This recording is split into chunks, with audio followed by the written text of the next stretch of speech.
ඔයාටත් ඕන තරම් අත්දැකීම් ඇති අපි ෆෝන් එකේ data on කරගෙන ඉන්නකොට අපිට කිසිම නිදහසක් නැහැ. නිතරම WhatsApp හරහා call message වගේම එක එක notifications එනවා. ඒ වගේම data on කරලා තියෙද්දි කෙනෙක් message එකක් දැම්මාම tick දෙක වැරෙන නිසා ඕනම කෙනෙක්ට දැනගන්න පුළුවන් අපි online ඉන්නවද නැද්ද කියලා. අන්තිමේට reply එකක් දානකන් call අරගෙන message දදා වද දෙනවා. ඇත්තටම මේක ගොඩක් අයට තියෙන ලොකු ප්‍රශ්නයක්. හැබැයි අද මම ඔයාලට කියලා දෙන්න යන්නේ WhatsApp එකේ විතරක් data off කරන්න පුළුවන් සුපිරි ක්‍රමයක් ගැන.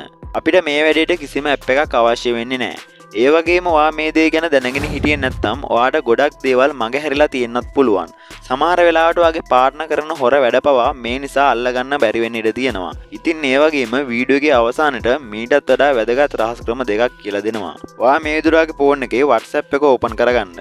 WhatsApp එක ඕපන් කරගත්තට පස්සේ ඔයාට උඩින් බලන්න පුළුවන් තිත් තුනක් තියෙනවා. මම මේ තිත් තුනට මේ විදිහට ටච් කරගන්නවා. මේ විදිහට ටච් කරාට පස්සේ මෙතනින් පහළට ආවට පස්සේ බලන්න පුළුවන් setting කියලා තියෙනවා. මම මේ setting කියන දණන් මේ විදිහට ටච් කරගන්නවා. ඊට පස්සේ ඔයාලට පහළින් බලා ගන්න පුළුවන් storage and data කියලා තියෙනවා. මම මේ storage and data කියන තැනත් මෙන්න මේ විදිහට ටච් කරගන්නවා. හරි. ඊට පස්සේ ඔයාලට මෙතනින් බලන්න පුළුවන් proxy කියලා තියෙනවා. මම මේ proxy කියන තැනත් එකපාරක් ටච් කරනවා. මේ විදිහට ටච් කරාට පස්සේ ඔයා මෙන්න මේ වගේ තැනකට එනවා. ඔයාගේ මෙතනින් පහළින් බලන්න පුළුවන් setup proxy කියලා තියෙනවා.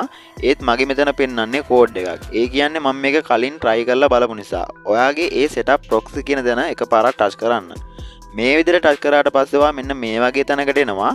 ඔයා මෙතනින් type කරන්න ඕන මම screen එකේ දානවා කෝඩ් එකක්. ඒ කෝඩ් එක හරියටම බලලා මෙතන type කරන්න. හරි මේ විදිහට ටයිප් කරාට පස්සේ ඔයා මෙතනින් මේ හරියක් වගේ තියෙන කොළ පාට කොටුව උඩ ටච් කරලා මෙතනින් උඩින් බෑක් වෙන්න. ඔයාගෙත් අර කලින් මගේ වගේ තිබ්බ විදිහටම ඔයාගෙත් බලා ගන්න පුළුවන්.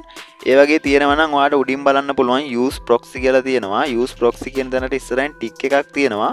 මේ ටික් එක සාමාන්‍ය ගොඩක් අයක ඔන් වෙලා තමයි තියෙන්නේ. ඔන් වෙලා තියෙනවා නම් එන්නේ මේ විදිහටම තියන්න. එහෙම නැත්නම් off වෙලා තියෙනවා නම් ඔයාගේ මෙන්න මේ ටික් එක මේ විදිහට ඔන් කරගන්න. මේ විදිහට ඔන් කරගත්තට පස්සේ දැන් ඔයාගේ මෙන්න මේ WhatsApp එක offline තමයි පෙන්වන්නේ. ඒ කියන්නේ මම මේ WhatsApp එකෙන් මගේ අනිත් ෆෝන් එකට message එකක් දාලා පෙන්නන්නම්. සාමාන්‍ය ඔයාට බලා ගන්න පුළුවන් මම උඩින් Wi-Fi on කරලා තියෙන්නේ. Wi-Fi on කරලා තියෙන නිසා ඔයාට බලන්න පුළුවන් මම මේ දාන message එක යනවද නැද්ද කියලා. හරි. මම මේ විදිහට මගේ අනිත් WhatsApp එකට මම මේ විදිහට message එකක් දානවා. මේ විදිහට message එකක් දැම්මාම ඔයාට බලා ගන්න පුළුවන් data on වෙලා තියෙනවා නම් එක හරියක් වැටෙනවා. data off වෙලා තියෙනවා නම් message එක පෙන්වන්නේ නැහැ. එතනින් clock එකක් වගේ එකක් පෙන්වනවා. හරි. මේ විදිහට මම ඔයාලට මගේ අනිත් WhatsApp එකෙන් මම මේ WhatsApp එකට message එකක් දාලා පෙන්වන්නම් මේ WhatsApp එක online ද තියෙන්නේ කියලා. හරි. මම මේ විදිහට මගේ අනිත් WhatsApp එකට මම මේ විදිහට message එකක් දාලා පෙන්වනවා. මේ විදිහට message එකක් දැම්මම ඔයාලට බලා ගන්න පුළුවන් වෙන්නේ මෙතන එක හරියයි. ඒ කියන්නේ මේක මගේ WhatsApp එක online තියෙනවා නම් මෙතනින් හරි දෙකක් වැටෙනවාට බලා ගන්න පුළුවන්. හරි. මම මේ විදිහට නැවතත් මගේ අනිත් WhatsApp එකට ගිහිල්ලා මම අර on කරගත්ත ටික් එක off කරගන්නවා. මම මේ විදිහට මෙන්න මෙතන use proxy කියන තැන ටික් එක මෙන්න මේ විදිහට off කරනවා.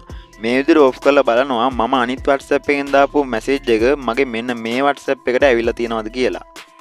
හරි. ඔයාට බලන්න පුළුවන් මම මගේ අනිත් WhatsApp එකෙන් දාපු message එක මෙන්න මේ WhatsApp එකට ඇවිල්ලා තියෙනවා. ඒ වගේම මම මේ WhatsApp එකෙන් දාපු message එක මගේ අනිත් WhatsApp එකටත් ගිහිල්ලා තියෙනවා.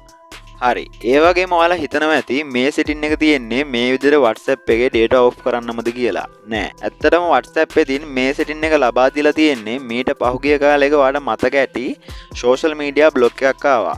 ඉතින් අපිට ඒ වගේ වෙලාවට කිසිම ප්‍රශ්නයක් නැතුව WhatsApp පාවිච්චි කරන්න තමයි අපිට මේ setting එක ලබා දීලා තියෙන්නේ. නැවතත් ඒ වගේ social media block එකක් ආවොත් ඔයාට කරන්න තියෙන්නේ Google එකට හෝ Google Chrome එකට ගිහින් WhatsApp free proxy කියලා search කරලා ඔයාට මෙතනින් එන site එකක් open කරලා මේ වගේ වෙන රටක තියෙන code එකක් copy කරලා WhatsApp එකේ proxy කියන තැනට ඇවිල්ලා paste කරන්න තියෙන්නේ. ඔයාත් මේ ක්‍රමය පාවිච්චි කරලා බලලා පහලින් comment එකක් දාන්න. ඒ වගේම ඔයාට මේ වීඩියෝ එක වැදගත් කියලා හිතෙනවා නම් පහළ තියෙන like button එක touch කරන්න අමතක කරන්න එපා. එහෙනම් තවත් අලුත් වීඩියෝ එකකින් හමු වෙමු. සුබ දවසක්.